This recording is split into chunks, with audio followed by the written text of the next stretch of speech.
daari kheyr herbal center oon ku caafimaaday anigoo bukaanka oo daawada ka qaatay oon ku caafimaado markii labaad aan qaatay dabeesha wallaahi bilaahi waa ku fiicnaaday caloosha way i baxday caafimaad kheyr qabaan ka dareemo waa markii labaad aan shiiqan daawada uu i siinayo waxaan ku dhahay mana is arkin wallaahi daawada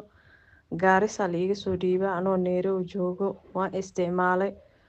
caafimaad badan aan dareemo waa markii labaad hadda aan qaadanayo waxaan codsan lahaa inta dad oo walaalahay oo xanuunsan oo cudurada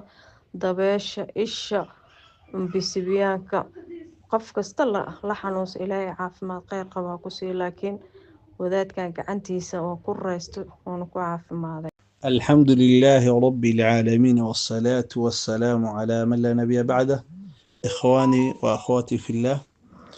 أدبا وما سنتين dadkan ugu xiran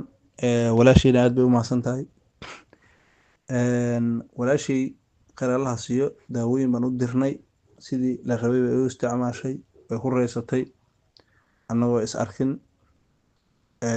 ayay markii labaad daawada naga soo codsanaysaa marka walaalayaal dabeysha waa wax aada u xun dad fara badanna maanta way la dhiban yihiin laakiin dadka dhibba haysto oo meel aan daawadii aana jirin bay daawada u raadiyeen marka tawfiiqda ilaahay hana waafajiyo qof walba oo xanuunsan ama xanuunkaas ama aad garanayso inaad daawada tusto nabiga sal slam wuxuu leeyahy addaal cala alkhayr ka faacili qofka dadka khayrka tusiyo asagoo suubiya camal marka kuwii khayrka isku amro oo isfara allah naga dhigo qolada naga soo raacday youtube-ka qolada naga soo raacday tiktok-ga lambarka naga waxaa weeyo 0718 77 3448 baa u dambeyso Kenya caalamka meel alla meel ruuxa ka joogo daawada si nabade oo wanaagsan ayaa ugu imaanaysaa waa lala soconayaa xaaladiisa mar walbo leanna hadda adduunkii hal tuulo noqday halkaas wax walba kasoo gudbinaya uu leeyahay daawada saasaan u isticmaalay saasay tahay